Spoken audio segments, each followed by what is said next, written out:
ሰላም ሰላም ጤና ይስጥልኝ ውድ ቤተሰቦቼ እንደምን አላችሁ እንደምን ቆያችሁኝ እግዚአብሔር ይመስገን በጣም ደህና ነኝ ሁላችሁም በያላችሁበት እግዚአብሔር ፍጹም ሰላም ፍቅር ጤና ከሁላችሁም ጋር ይሁን እያልኩኝ ቀጥታ ወደ ቪዲዮ የምገባው እንግዲህ ርዕሱ ላይ እንዳያችሁት ስለ ደም ማነስ ነው ዛሬ የምናወራው እንደኔ የደም ማነስ ለሚያስቸግራችሁ እንደገና በጣም ጥቂት የማይባል እህቶቼ መስኪዬ የደም ማነስ አለብኝ የራሴን ያዞረኛል ወደ ኩላሊቴ ጋር ያመኛል የምትሉኝ ብዙ አላችሁ ማለት ነው ዛሬ ለደም ማነስ ምን እንደምጠቀም ችግሩ ምን እንደሆነ በምን እንደሚመጣና መፍትሄውን እንነጋገራለን አብራችሁን ቆዩ እሺ ከመጀመሪያ እንግዲህ ከመነሻው ነው መነጋገር ያለብን በምን ይመጣል ደም ማነስ ሲባል በአብዛኛው ዲሃይድሬት በመሆን ወይም ደግሞ በመጠማት ለምሳሌ በቂ ፈሳሽ ማንወስድ ከሆነ አይደለ አንደኛ በሱ ነው ሁለተኛ ነገር ደግሞ በተለያየ መልኩ በወሊድ ምክንያት ሊሆን ይችላል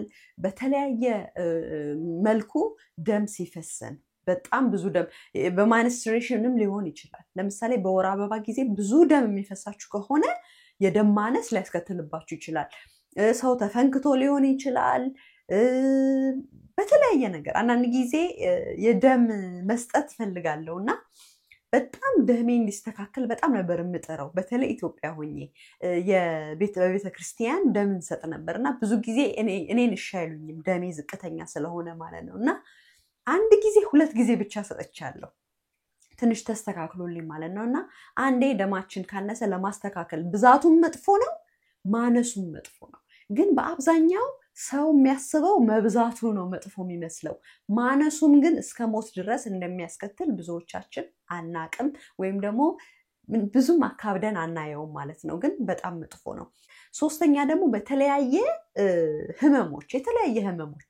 ደም ማነስ ሊፈጥሩብን ይችላሉ እንደገና ደግሞ መድኃኒቶች የተለያየ የምንጠቀማቸው መድኃኒቶች የደም ማነስ ሊፈጥሩብን ይችላሉ ማለት ነው ሌላኛው ደግሞ የተለያዩ የቫይታሚን እጥረቶች በተለይ ደግሞ እነዚህ ቫይታሚን ቢ እንደገና ፎሌት አይረን የሚባሉ አኒሚያ እንዲያመጣብንና የደም ማነሳችን እንዲጨምር በጣም ያግዛሉ ማለት ነው እንደገና ደግሞ የተለያየ የልብ ችግር ታይሮይድ የተለያዩ ኢንፌክሽኖች እነዚህ ሁሉ የደም ማነስ እንዲኖርብን በጣም አስተዋጽኦ ያደርጋሉ ማለት ነው እንግዲህ ጥሩ የብለድ ፕሬሸር የሚባለው እንደምታውቁት 120/80 ነው አይደለ ግን አነሰ የሚባለው በጣም ደም ማነስ አለብኝ ከተባለ ደግሞ ምንድነው 90/60 እንደዛ ሲሆንና ከዛ በታች ከሆነ በጣም የደም ማነስ አለብን ማለት ነው ከዛ በላይ ከሆነ ግን 110/70 እንደዛ ከሆነ ምንም ችግር የለውም ግን 90/60 ላይ ከደረሰ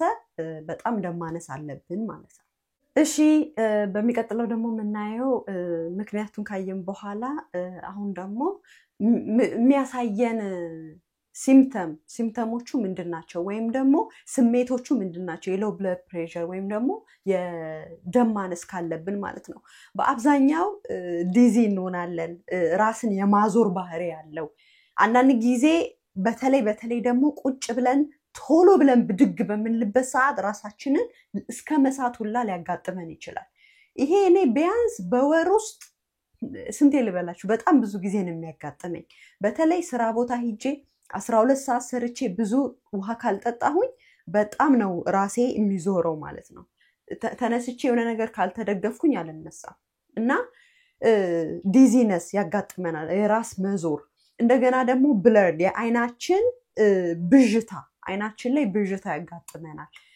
ጭራሽ እስካለ መታየት ሁላ ሊደርስ ይችላል በቃ ብዥ ነው የሚልብን እንዴት ነው አይናችሁ ጋር ይታወቃችኋል ቴሌቪዥን ብዥ ሲላል አይደለ እንደዛ ነው የሚሆነው እንግዲህ የደም ማነስ ያለባችሁ ታውቁታላችሁ እንዴት ብዬ ልነግራችሁ እንደምችል አላውቅም ጭራሽ ላይ ታያችሁ ላይ ይችላል እና እዚህ አይናችን እዚህ አካባቢ በተለይ በቃ ይሆን አይናችን ብዥ ነው የሚለውና ራሴ የሚያረቀኝ ለመናገር ስል እንዴት እንደሚያረቅ በጣም መጥፎ ነውና እዛ ላይ ደግሞ ሰውነታችን ሊደካከምና የሆነ የሰውነት ህመም ራሱ ሊያጋጥመን ይችላል ማለት ነው ስለዚህ ዋና ደግሞ አሁን ምን ሄደው ምንድነው ምን ማድረግ አለብን እኔ ማረጋውን ነግራችኋለሁ ምን ማድረግ እንዳለባችሁ ደግሞ ያው የምትችሉትን ታረጋላችሁ ማለት ነው እሺ እኔ ከማረጋቸው ውስጥ ነግራችኋለሁ በተለይ ግን የደም ማነስ በተለያዩ በመድኃኒቶች ምክንያት የደም ማነስ የሚመጣባችሁ ከሆነ ሐኪማችሁን በማማከር መድኃኒቱን እንዲቀንስላችሁ ወይም ደግሞ እንዲቀይርላችሁ ማድረግ ትችላላችሁ። ግን ይሄ የተነሳው ቢያንስ እንደኔ ብዙ ውሃ ለመጠጣት ወይም ደግሞ በተለያየ ምክንያት አንዳንድ ጊዜ ብዙ ሰዓት ስራ ቦታ ልንሆን እንችላለን ከልጆች ጋር ወደዛው ደስ ስንል ብዙ ፍሉዶችን ለመጠጣት ላይመቸን ይችላል። ስለዚህ በዛ ምክንያት ከሆነ በአብዛኛው እኔ የምጠቀመው እንደገና ህክምናው የሚያዘውን ነገር አሳያችኋለሁ በቤታችሁ ውስጥ ማድረግ የምትችሉት ማለት ነው። ኮምፕሬሽን ሶክስ ነው። ይሄ ካልሲ ነው። ኮምፕሬሽን ሶክስ ይባላል። ትንሽ ጠበቅ አድርጎ ነው እግራችንን የሚይዝልን። ይሄ ላይ ድረስ ቢያንስ ከጉልበታችን በታች የሚሄድ ነው። በጣም ጠንካራ ነው። የትም ቦታ ብዙ ቦታ በተለይ ፋርማሲዎች እንደገና ማንኛውም ቦታ ልታገኙት ትችላላችሁ ማለት ነው። ኮምፕሬሽን ሶክስ ይባላል። ደም ማነስ ላለባቸው ሰዎች በጣም ጥሩ ነው። በቤት ውስጥ ሊያደርጉት ከሚችሉት አንደኛ ጠቃሚ ነው። ይሄ ምን ያደርግልናል? ደም ወደ ታች እንዳይረጋና ወደ ጭንቅላታችን ደም እንዲረጭ ደማችን ወደ ሰውነታችን እንዲራባ በጣም ያግዛል ማለት ነው። እንደገና ደግሞ ይሄ ብለድ ክላት የሚባለው የደም መርጋት እንዳይኖር በጣም ያግዛል ማለት ነው። ስለዚህ ይሄንን አንደኛ ያው በህክምና በአብዛኛው ይታዘዛል፣ ግን እኔ ያው በራሴም ስለማቀው ነው የምጠቀመው። ስለዚህ ይሄኛው አንድ ጥሩ መፍትሄ ነው ማለት ነው። ይሄ ጭንቅላታችን ዲዚ የሚሆነው ጭንቅላታችን የሚያዞረን ደም ጭንቅላታችን ላይ ስለማይደርስ ነው።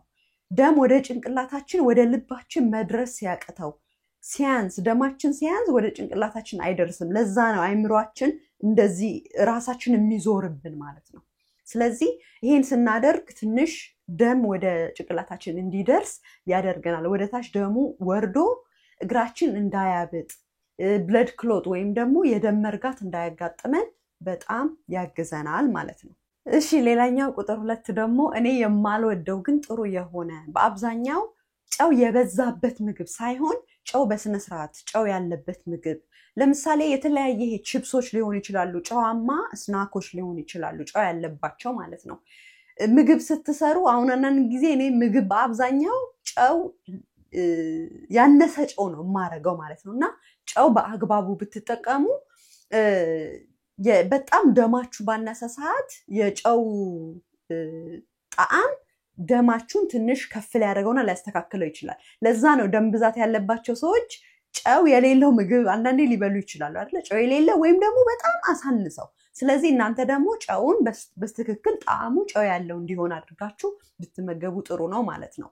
ጨው የበዛበት ምግብ በጣም ብዙ ጨው የበዛበት ምግብ ደግሞ መመገብ የለብንም። ያ ደግሞ ምን ያደርጋል? የልብ ህመም ያስከትላል አይደል? ጥሩ አይደለም። ስለዚህ እንደኔ ለምሳሌ ጨው ማትወዱ ለምሳሌ ጨው በጣም ያነሰ ነው የምጨምረው። ለምን እንደሆነ አላውቅም፣ ብዙም አይመቸኝም። ስኳርም እንደዛው እና ደሜ እንደዚህ በጣም የወረደ ሲሆን ጨውን አስተካክዬ እንደገና ደግሞ የተለያየ ጥራጥሬዎች ራሱ ጨዋማ የሆኑ ጥራጥሬዎች ምናምን እሱን መገባለሁኝ። ትንሽ ከፍ ይላል ማለት ነው። ውሃም ያስጠጣቸዋል በዛው።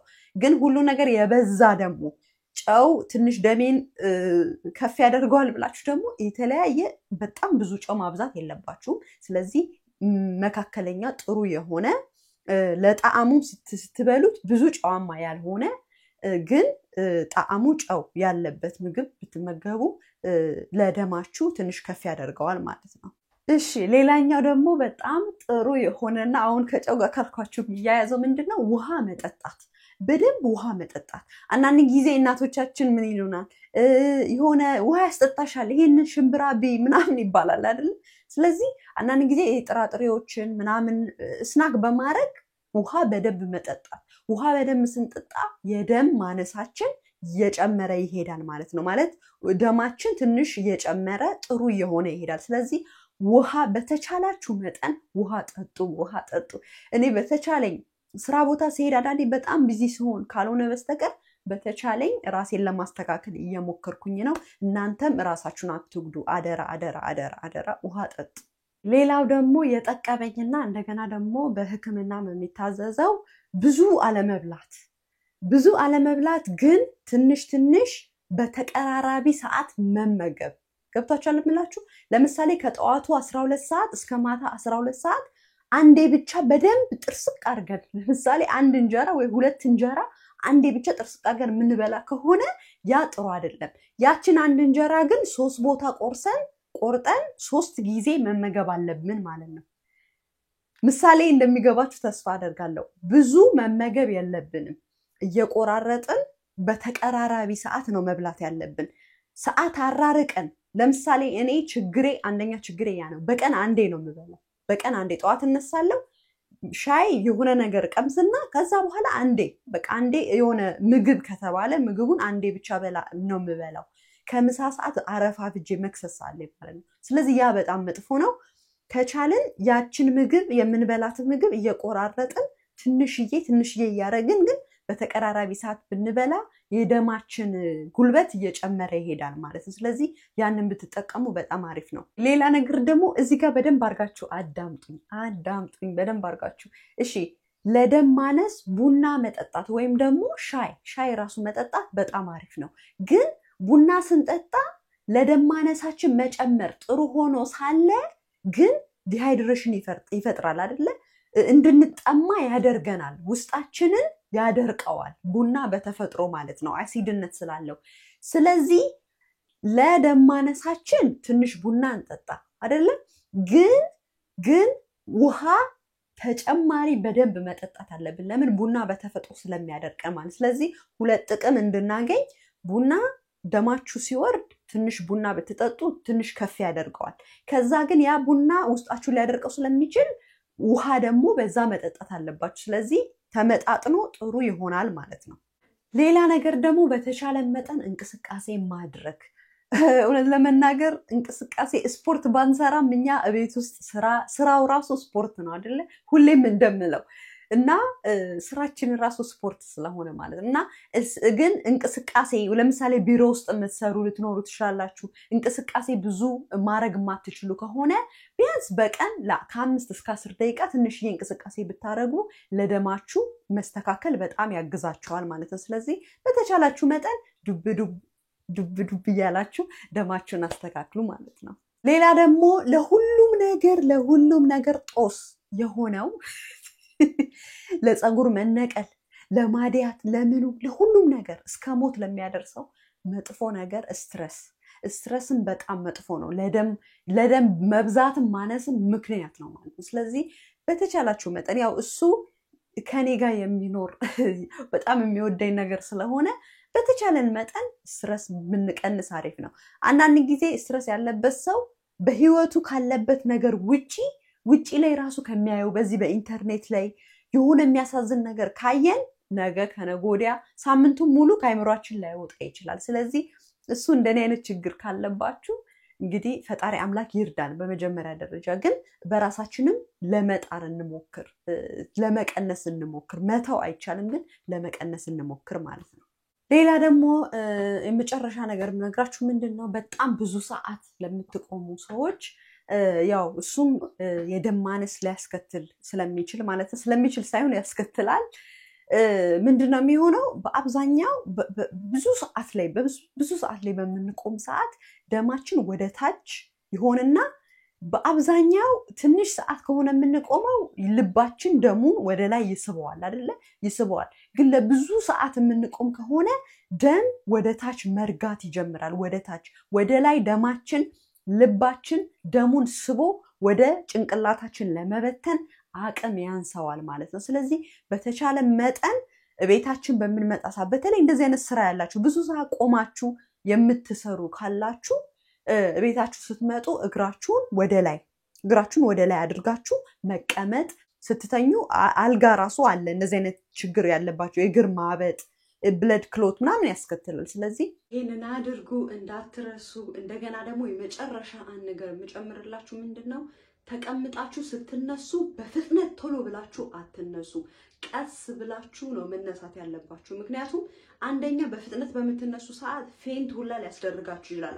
ጭንቅላታችሁ ቶሎ ስለሚዞር ልትወድቁ ሁላ ትችላላችሁ። ስለዚህ ደም ማነስ ካለባችሁ ቀስ ብላችሁ ነው መነሳት ያለባችሁ። ይሄንን ይመስላል። ወዳችኋለሁ፣ አከብራችኋለሁ። በሚቀጥለው ቪዲዮ እስከምንገናኝ ሰላም ቆዩኝ። ቻው።